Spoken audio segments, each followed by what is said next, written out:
എപ്പിസോഡിന്റെ opening സീനില് ഇപ്പൊ ഹാച്ചോ ടൗണിലെ നേതാവിനെ കാണിക്കും. ആക്ച്വലി ഇവനാണ് യഥാർത്ഥ വില്ലൻ.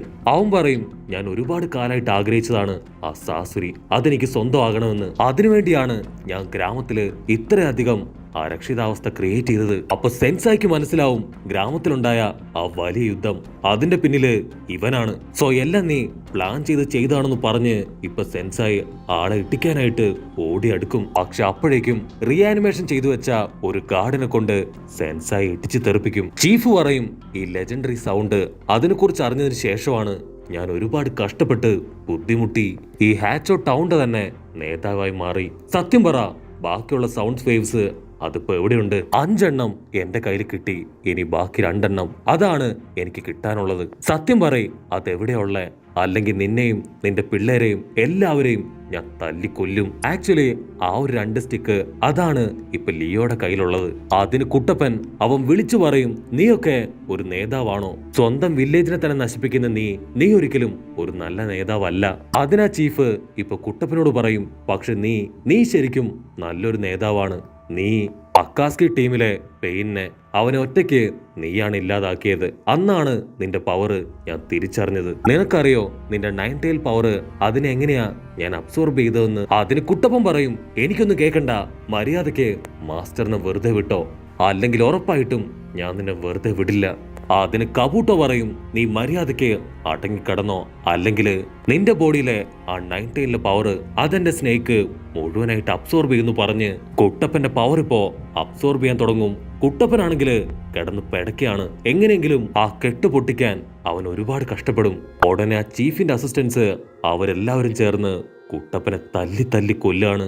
അപ്പോഴായിരിക്കും ഇപ്പൊ ലിയോയും ടീമും അവിടേക്ക് വരിക. അപ്പൊ കബൂട്ടോ കാണും അവര് കബൂട്ടോയുടെ അടുത്തേക്ക് ലക്ഷ്യം വെച്ച് വരുന്നത്. കബൂട്ടോ ഉടനെ അവരുടെ അടുത്തേക്ക് വരും. കബൂട്ടോയെ കണ്ട് പേടിച്ച ലിയോ ആ റാഡ് എടുത്ത് കബൂട്ടോയുടെ കയ്യിൽ കൊടുക്കും. നിങ്ങൾക്ക് ആവശ്യം ഇതല്ലേ? എന്റെ മാസ്റ്ററിനെ, അദ്ദേഹത്തെ മാത്രം ഞങ്ങൾക്ക് വിട്ടുതരണം. കബൂട്ടോ ഹാപ്പി ആയിട്ട് ഇപ്പൊ ആ ചീഫിനോട് വിളിച്ചു പറയും, ചീഫ്, ആ 2 റാഡും നമുക്ക് തിരികെ കിട്ടി. ഈ പിള്ളേരാണ് അത് നമുക്ക് തന്നത്. അപ്പൊ അതേ സമയത്ത് ലോങ് ഷോട്ടില് കാക്കാഷിയും ടീമും അവരും ഇപ്പൊ അവിടേക്ക് എത്തിക്കഴിഞ്ഞു. ഹിനട്ട അവളുടെ വ്യാഹു കണ്ണുവെച്ച് എല്ലാ കാര്യങ്ങളും കറക്റ്റായിട്ട് കണ്ടുപിടിക്കും. എന്നിട്ട് അതൊന്നായി മാസ്റ്ററിന് പറഞ്ഞു കൊടുക്കും. കട്ട് ചെയ്താ ഇവിടെ ആ ചീഫും കബൂട്ടോയും ചേർന്ന് ഇപ്പൊ സെൻസായിയെ പുറത്തേക്ക് കൊണ്ടുവരും. അതിനുശേഷം ആ 2 റാഡ് അതാ ചീഫ് കയ്യിലെടുത്ത് ഇപ്പൊ ഹാപ്പി ആയിട്ട് കിടന്ന് ചാടാൻ തുടങ്ങും. അടുത്ത നിമിഷം തന്നെ അവനിപ്പോ ആ സൈസുരി അത് സ്വന്തമാക്കാനായിട്ട് ഒരു വലിയ ബുക്കൊക്കെ വായിച്ച് ആ 7 റാഡ് അതങ്ങനെ ഒരു ഇൻസ്ട്രുമെന്റില് ഇപ്പൊ കണക്ട് ചെയ്യും. അതിനുശേഷം അതവൻ വായിക്കാൻ തുടങ്ങും. ഇവിടെ കുട്ടപ്പനാണെങ്കില് ആ പാമ്പുകള് വലിച്ചു മുറുക്കാണ്. ഉടനെ കുട്ടപ്പൻ അവനിപ്പോ സേജ് മോഡിലേക്ക് പോയി ഒരു തവളയെ അവിടെ ക്രിയേറ്റ് ചെയ്യും. കട്ട് ചെയ്ത ആ ചീഫ് ആളിപ്പോ ഒരു ടൂൺ വായിക്കാൻ തുടങ്ങും. ഇതേ ട്യൂണാണ് മീന അവൾ എപ്പോഴും പ്ലേ ചെയ്യാറുള്ളത്. സെൻസായി ആണെങ്കില് ആ വില്ലന്മാരെ തട്ടിത്തെറിപ്പിച്ച് കുട്ടികളുടെ അടുത്തേക്ക് ഇപ്പൊ ഓടിയെത്തും. നിങ്ങൾ എന്തിനാ ഇപ്പൊ ഇവിടേക്ക് വന്നേ? അതിനവര് പറയും, ഞങ്ങളെ കൊണ്ട് സെൻസായി വിട്ടുപിരിയാൻ കഴിയുന്നില്ല. അപ്പൊ അതേ സമയം ഇവിടെ കുട്ടപ്പൻ അവൻ കിടക്കുന്ന ആ ബേസ് മുഴുവൻ ഇപ്പൊ റെഡായിട്ട് മാറാൻ തുടങ്ങും. അപ്പൊ വലിയ ശബ്ദത്തില് കുട്ടപ്പനുള്ള ആ ഒരു ബേസ് അത് പൊട്ടിത്തകർന്ന് എന്തൊക്കെയോ പുറത്തേക്ക് വരാൻ തുടങ്ങും. കാര്യങ്ങൾ കൈവിട്ടു പോകുന്നു എന്ന് മനസ്സിലാക്കിയ കാക്കാഷി ടീമും അവരിപ്പോ അവിടേക്ക് ചാടി വീഴും. കാക്കാഷി പറയും, ഒരു കാരണവശാലും നിന്നെ ഇത് ചെയ്യാനായിട്ട് ഞങ്ങൾ അനുവദിക്കില്ല. കാക്കാഷി പറയും, നീയും ആ ഒറോച്ചിമാറുവിന്റെ കൂടെ ഉണ്ടായിരുന്നവനല്ലേ? നീ ഫോർബിഡൻ ജിപ്സ് ക്രിയേറ്റ് ചെയ്തതും ഒരുപാട് കാര്യങ്ങള് നെഗറ്റീവായിട്ടും ഹാംഫുൾ ആയിട്ടും ചെയ്തു കൂട്ടിയതൊക്കെ തന്നെ എനിക്കറിയാം. അപ്പോഴായിരിക്കും കബൂട്ടോ അവൻ വീണ്ടും അവന്റെ പാമ്പിനെ ക്രിയേറ്റ് ചെയ്യും. ആ പാമ്പിന്റെ വയറ്റിലൂടെ ആ ഒരു 9 ടൈലിനെ അവരിപ്പോ പുറത്തേക്ക് ഇറക്കും. 9 ടൈൽ മാത്രമല്ല, ഈഡൻ, ദേദുറ എന്നിങ്ങനെ ഒരുപാട് പേരെ അവൻ റീആനിമേഷൻ ചെയ്ത് അവിടെ ക്രിയേറ്റ് ചെയ്യും. ഇവിടെ ചുന്ദരി പെണ്ണാണെങ്കില് സെൻസാരുടെ അടുത്തേക്ക് ഓടി വന്ന് ആളെ കെട്ടിപ്പിടിക്കും. അതേസമയം 9 ടൈല് അതിപ്പോ നമ്മുടെ ആൾക്കാരെ അറ്റാക്ക് ചെയ്യാനായിട്ട് അങ്ങനെ നടന്നെടുക്കും. അപ്പോഴായിരിക്കും ഒരു വമ്പൻ ട്വിസ്റ്റ്. നമ്മുടെ കുട്ടപ്പൻ അവൻ ആ സ്നേക്കുകളെ മുഴുവൻ ബ്രേക്ക് ചെയ്ത് ഇപ്പൊ പുറത്തേക്ക് വന്നു കഴിഞ്ഞു. കുട്ടപ്പൻ ഇപ്പോ ആ 9 ടൈലിന് നേർക്ക് വന്ന് അതുമായിട്ട് ഫൈറ്റ് ചെയ്യാൻ റെഡി ആയിട്ട് നിൽക്കുകയാണ്.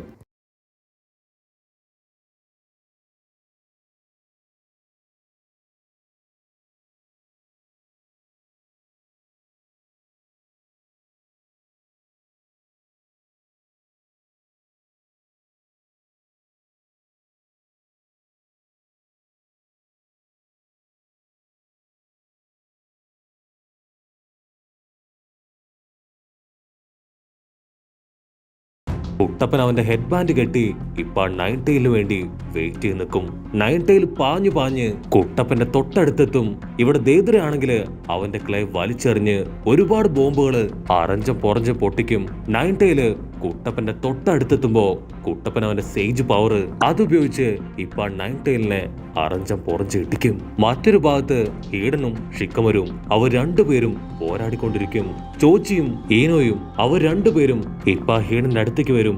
പക്ഷെ അപ്പോഴേക്കും ഹീഡൻ അവൻ കുറച്ച് ബ്ലഡ് ഉപയോഗിച്ച് അത് സക്ക് ചെയ്തെടുത്ത് ഇപ്പൊ അവരെ ശപിക്കാനായിട്ട് തുടങ്ങും. സാക്കുറ ആണെങ്കില് ഇപ്പൊ ഈനോയുടെ അടുത്തേക്ക് ഓടി വരും. പക്ഷെ അപ്പോഴേക്കും ആരോ ഒരാള് അവളെ തടയും. അവിടുന്ന് അങ്ങനെ ബ്ലാക്ക് ഔട്ട് ചെയ്ത് ഇപ്പൊ തേതുരെ കാണിക്കും. അവൻ റീആനിമേറ്റഡ് ആയി വന്ന എല്ലാവരുടെയും ബോഡിയിൽ ഓരോ ബോംബ് ഫിക്സ് ചെയ്യും. അവരങ്ങനെ ചെന്ന് നമ്മുടെ ആൾക്കാരെ ഓരോരുത്തരായിട്ട് ഹഗ് ചെയ്യാനായിട്ട് തുടങ്ങും. ആ ഗ്യാപ്പില് ഇപ്പൊ തേതുര ഓരോ ബോംബുകളായിട്ട് പൊട്ടിക്കുകയാണ്. ഇവിടെ ഷിക്കമരു ആണെങ്കില് ഉഷാറായിട്ട് ചാടി ഓടും. അവന്റെ തൊട്ടു പിന്നാലെ ഏതോ ഒരു വില്ലൻ. ഹീഡൻ ആണെങ്കില് ഒരു പ്രത്യേക മാർക്ക് അവിടെ ഇട്ട് വെച്ചിട്ടുണ്ട്. അത് ലക്ഷ്യമാക്കിയാണ് അവൻ ഓടുന്നത്. കുട്ടപ്പനാണെങ്കില് അവന്റെ ഫുൾ പവറും എടുത്ത് ആ നയൻ ടൈലിനെ തല്ലിക്കൊണ്ടേയിരിക്കും. കുട്ടപ്പൻ ഇപ്പോൾ നയൻ ടൈൽ നറൂട്ടോയുടെ മുഖത്ത് ആഞ്ഞൊരിടി കൊടുക്കും. ആ ഒരു ഇടിയുടെ പവറില് ക്ലൗൺ നറൂട്ടോയും അവന്റെ ബോഡിയിൽ ഒരു സ്നേക്കും ക്രിയേറ്റ് ആവും. കുട്ടപ്പൻ പറയും, നിനക്കൊരു കാര്യം അറിയോ, എന്റെ യഥാർത്ഥ പവർ അതാ നയൻ ടൈലിലേതല്ല, അതെന്റെ പവർ തന്നെയാണ്. അതിന്റെ മുൻപില് നയൻ ടൈലിനോ മറ്റാർക്കോ പിടിച്ചു നിൽക്കാൻ കഴിയില്ല. അത് കേട്ട ക്ലൗൺ നയൻ ടൈല് അവൻ ഉറക്കം നിലവിളിച്ച് ഇപ്പൊ അലറി കാറാൻ തുടങ്ങും. മറ്റൊരു ഭാഗത്ത് ഷിക്കമരു അവനിപ്പോ ഷാഡോ ജിപ്സ് ഉപയോഗിച്ച് ആ ഹീഡനെ അവനെ ലോക്ക് ചെയ്യും. നിങ്ങൾക്ക് എങ്ങനെ എന്നെ ലോക്ക് ചെയ്യാൻ കഴിഞ്ഞു എന്ന് പറഞ്ഞ് അവൻ ചുറ്റും നോക്കും. അതിന് ഷിക്കമരു അവനിപ്പോ ഹീഡനോട് പറയും, ആക്ച്വലി നിനക്കൊരു കാര്യം അറിയോ, നീ വളരെ വീക്കാണ്. ശരിക്കും നിന്നെ കറക്റ്റ് ആയിട്ട് ക്രിയേറ്റ് ചെയ്തിട്ടില്ല. അതുകൊണ്ട് തന്നെ നിനക്ക് ഒരുപാട് ലിമിറ്റേഷൻസ് ഉണ്ട്. ഒരുപാട് സ്റ്റെപ്സ് കടമ്പകള് ഒക്കെ കഴിഞ്ഞാൽ മാത്രമേ നിന്നെ കൊണ്ട് ഒരാളെ കൊല്ലാൻ കഴിയൂ. അതേസമയം കബൂട്ടോ ക്രിയേറ്റ് ചെയ്ത ഒരുപാട് ക്ലൗൺസ് അവറ്റകള് വീണ്ടും റീആനിമേറ്റഡ് ആവാതെ അങ്ങനെ വീണ് കിടക്കുകയാണ്. അതിന് കാക്കാഷി പറയും, ഈ ഒരു റീആനിമേഷൻ അത് ശരിക്കും കംപ്ലീറ്റ് ആയിട്ടില്ല. അതുകൊണ്ടാണ് അവറ്റകൾക്ക് വീണ്ടും ഇപ്പൊ നമ്മളെ അറ്റാക്ക് ചെയ്യാൻ കഴിയാത്തത്. കട്ട് ചെയ്ത ഇപ്പൊ ചീഫ് അവനാണെങ്കില് ആ സൈസൂരി അത് കംപ്ലീറ്റ് ചെയ്ത് പുറത്തെടുക്കാൻ ശ്രമിക്കുകയാണ്. അപ്പോഴായിരിക്കും യാമട്ടോ സെൻസായി ആളവിടേക്ക് വന്ന് വുഡ് ജിപ്സ് ഉപയോഗിച്ച് ആ ചീഫിനെ അവിടുന്ന് പിടിച്ചു വലിക്കുക.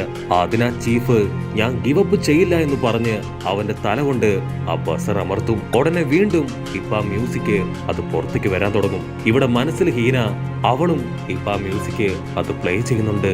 കട്ട് ചെയ്ത നമ്മുടെ കുട്ടപ്പനും നയൻ ടൈൽ ക്ലൗണും അവർ രണ്ടുപേരും നിന്ന ഭാഗം അതൊരു സ്റ്റെപ്പ് പോലെ മുകളിലേക്ക് ഉയർന്ന് വെള്ളം മുഴുവൻ അങ്ങനെ വറ്റാനായിട്ട് ആരംഭിക്കും. ആ ഒരു സ്റ്റെപ്പ് അത് മുഴുവനായിട്ടും ഇപ്പൊ മുകളിലേക്ക് ഉയരും. അതിനുശേഷം എന്തോ ഒരു എനർജി വമ്പം ഫോഴ്സില് പുറത്തേക്ക് ഡിസ്ചാർജ് ആവും. കുട്ടപ്പനാണെങ്കില് അവിടുന്ന് എടുത്തു ചാടി രക്ഷപ്പെടും. പക്ഷെ നയൻ ടൈൽ ക്ലൗണ് അതിപ്പോ അതിന്റെ ഉള്ളിലേക്ക് വീണു പോവും. ഇവിടെ ഷിക്കമരു അവനൊരു പ്രത്യേക ജിപ്സ് ഉപയോഗിച്ച് ഹീഡനെയും ആ പാമ്പുകളെയും നശിപ്പിച്ചുകൊണ്ടിരിക്കുകയാണ്.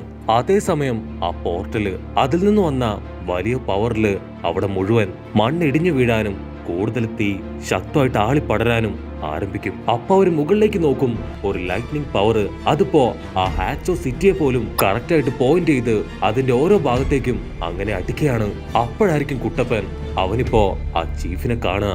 ചീഫ് ആണെങ്കിൽ ആ വലിയ സ്റ്റെപ്പിലൂടെ അങ്ങനെ മുകളിലേക്ക് നടന്നു കയറും. അതിനുശേഷം ആ പോർട്ടലിനെ ലക്ഷ്യം വെച്ച് മുൻപോട്ട് പോവും. പോർട്ടലിലൂടെ ഇപ്പൊ എന്തൊക്കെയോ കൈയും കാലും ഒക്കെ പുറത്തേക്ക് വരാൻ തുടങ്ങും. കുട്ടപ്പൻ അതെന്താണെന്ന് ഇപ്പൊ സൂക്ഷിച്ചു നോക്കും. 9 തലയുള്ള ഒരു മോൺസ്റ്റർ.